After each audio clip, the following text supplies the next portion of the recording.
Eu quero agradecer a Deus pela minha vida. Todos sabem o grave acidente que eu sofri.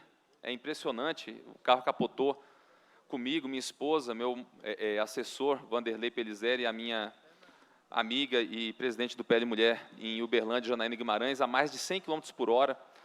Foi por mais de 200 metros, aproximadamente 200 metros que o carro capotou. Acredito que deve ter capotado mais de 10 vezes. Então, assim, só Deus explica o tamanho dessa misericórdia, o tamanho desse milagre.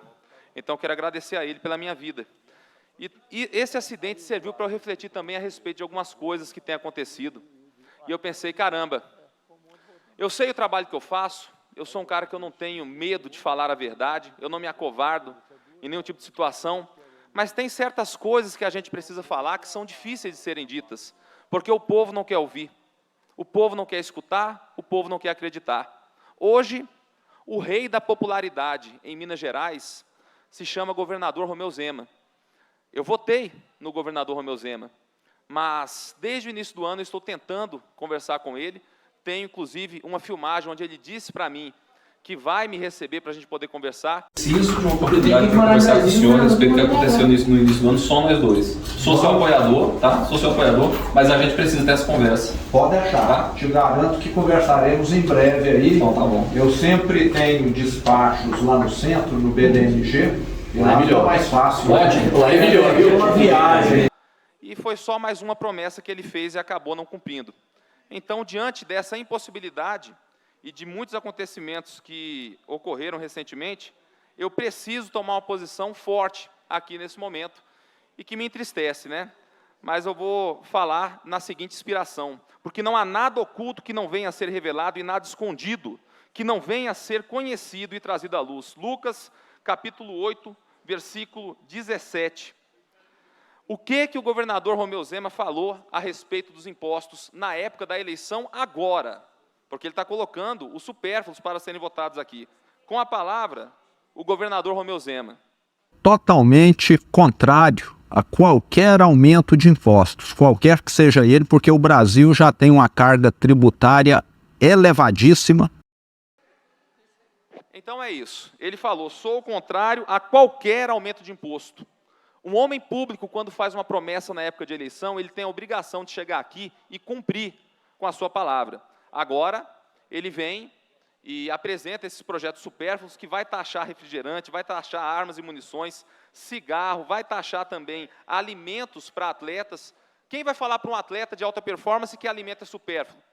Isso não existe, gente. Que bom que tirou a questão da ração para o cachorro, mas é uma vergonha aumentar imposto em um momento que nós temos um governo federal que não tem misericórdia do povo brasileiro e já está trabalhando para aumentar impostos.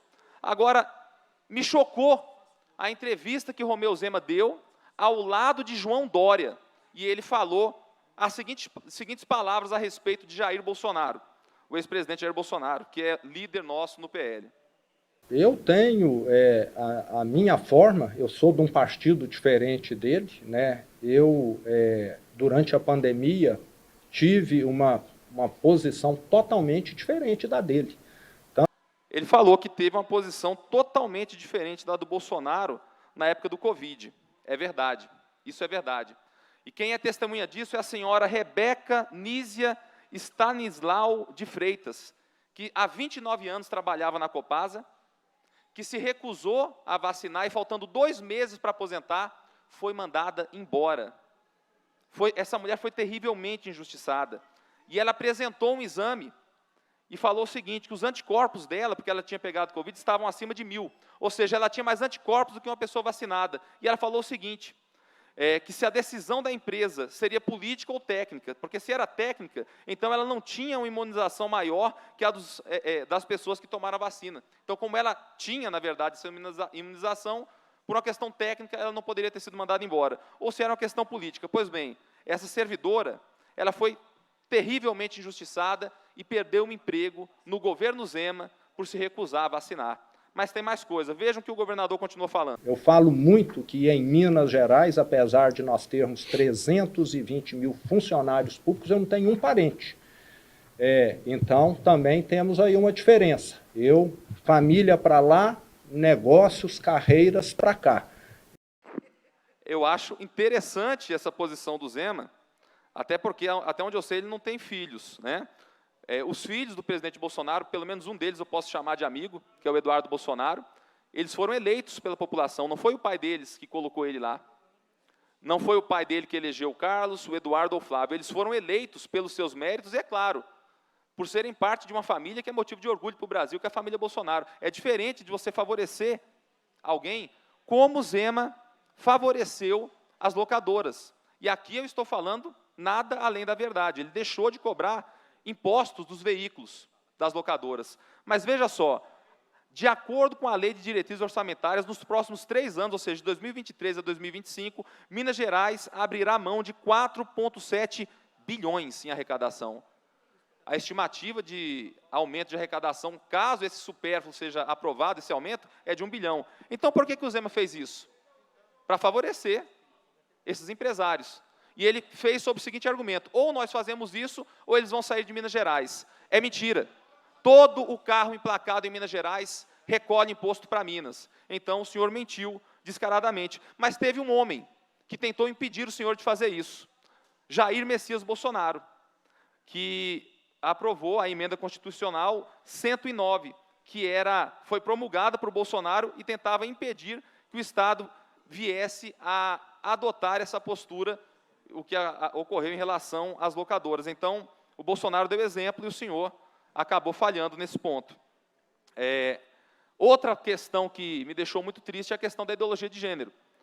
O governo Zema aprovou uma lei, a 24.313, que foi criada pelo governo Zema, onde está escrito o seguinte, artigo 26, a Secretaria de Estado de Educação tem como competência planejar, dirigir, executar, controlar e avaliar as ações setoriais a cargo do Estado, relativas, está aqui, inciso 16, a organização da ação educacional para a garantia de conteúdos curriculares e metodologias apropriadas às reais necessidades e interesses dos estudantes do campo indígena, quilombolas, com propostas pedagógicas que contemplem sua diversidade em todos os aspectos, entre os quais os sociais, culturais, políticos, econômicos, de gênero, vou repetir, de gênero e de geração e etnia. Isso aqui é a lei.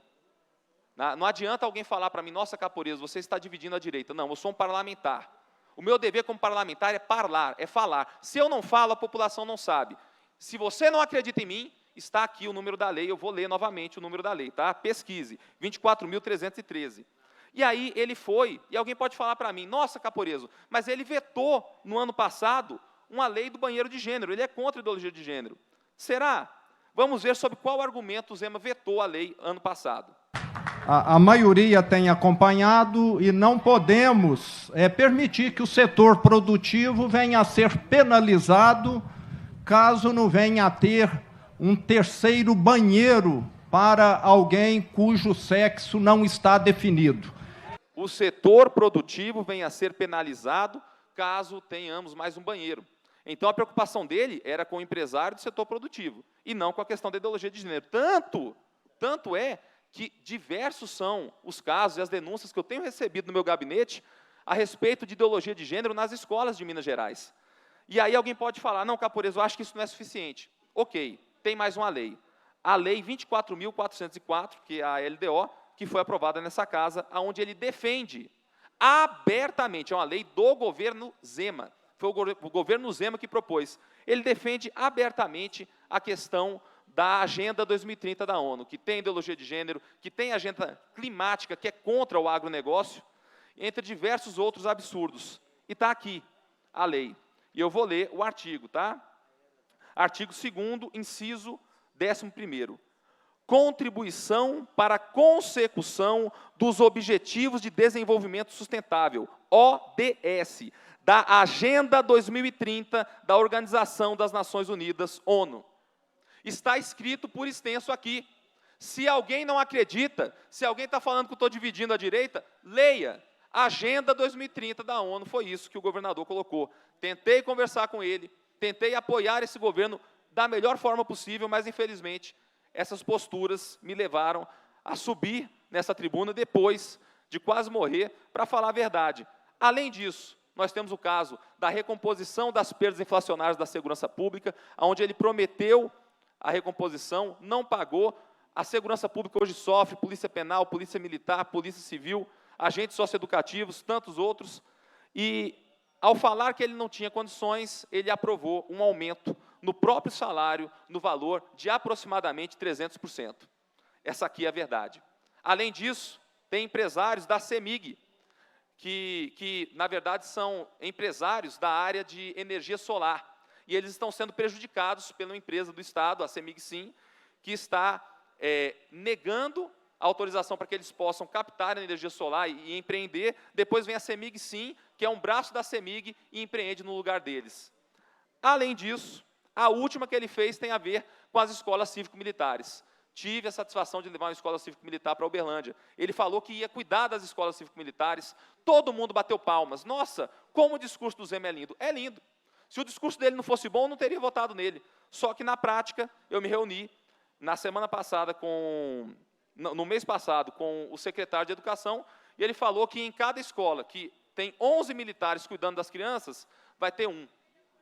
Ele está acabando com a escola cívico-militar e levando crédito por estar mantendo essas escolas. Então, governador, o senhor falou esse final de semana, em um evento onde nós palestramos, o senhor falou no CIPEC, que é o maior evento conservador do Brasil, que a direita ela precisa estar unida. Eu falo para o senhor, a direita está unida sim. Ela está unida e o seu líder se chama Jair Bolsonaro. O senhor, então, que fique com João Dória em seus discursos, que são muito típicos de um camaleão, que a cada momento muda de cor. O que eu trouxe aqui é a verdade nua e crua, doa a quem doer. A direita vive em Minas Gerais. Obrigado, presidente.